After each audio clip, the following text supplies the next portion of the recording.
Nice. Yeah, I have to say, from the perspective of seeing kind of, a more mainstream of Star Trek coming to television and people being excited for it, in the context of the time, it almost feels hopeful that people are excited to see the representation that's in that show. It almost feels like, America's on the verge of change. It's a cleaner, almost cleaner way to look at that.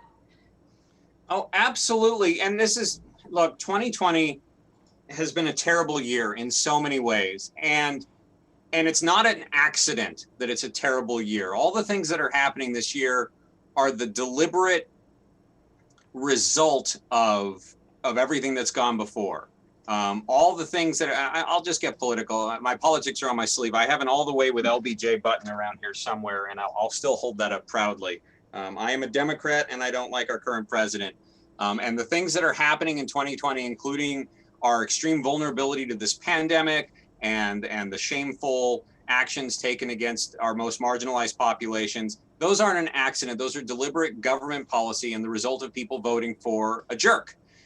And our environmental issues with the extreme weather and so forth, that's the result of decades of taking insufficient action against global warming, et cetera.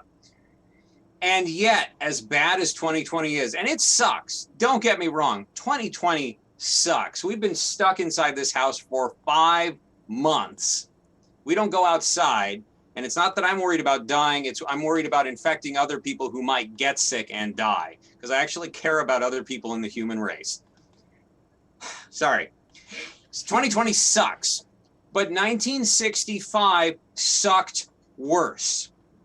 But what we had in 1965 was forward momentum. The reason why people were breaking out in riots, which were also rebellions, the reason why there was so much conservative backlash is because for the first time in 20 years, we were moving forward. LBJ's administration put forward the most comprehensive progressive agenda ever, from voting rights to equal rights to poverty relief to Medicare to abolishing poll taxes and literacy tests to bringing out the National Guard, not to quell rioters, but to ensure that people had the right to demonstrate. 1965 was an incredibly progressive time, and progress does not happen without violent backlash. And that's happening in 2022. Amazing parallels, right? We are having Black Lives Matter. We are having a need for Medicare for all. All of these things are suddenly on the agenda in a huge way, and they weren't before because we were interested in a spirit of compromise and bipartisanship, which meant nothing was getting done. And so the conservatives, true to form, are digging in their feet harder than ever, just like they did in 1965. And I am hoping that come November in 2020, it will be just like November in 1964. And there will be a sweep in all chambers of progress, and we will see the dam burst. And that's why you should have hope in 2020, because things got better in 1965. And while things have backslid, they haven't gotten nearly as far back as they were back then. Just one example, in 1965, you could be arrested for being gay. There were police officers wearing tight pants, sitting on corners, waiting for people to solicit them so they could lock you up in jail. This was happening in California. Yeah. That's not an issue today.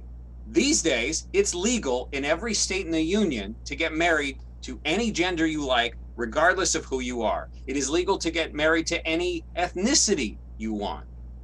These are things we are probably not going to go back on. Right now, the cutting edge in the civil rights war is probably being transgender. And it's very difficult to be transgender right now. But that is the line, and we will go forward, and then the transgender people will have the same rights and the same expectation of rights as everybody else. And they can see that by looking in 1965 and seeing who was disenfranchised back then and who is franchised now. Have hope. If there's anything history tells us, it's that you can have hope, because things will get better as long as we keep working for it.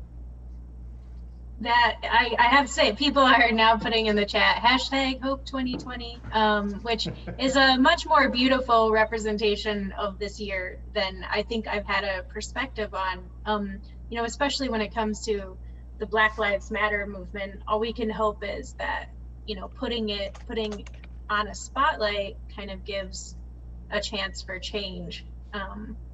But yeah, thank you for, Yeah, thank you for that. giving life to 2020.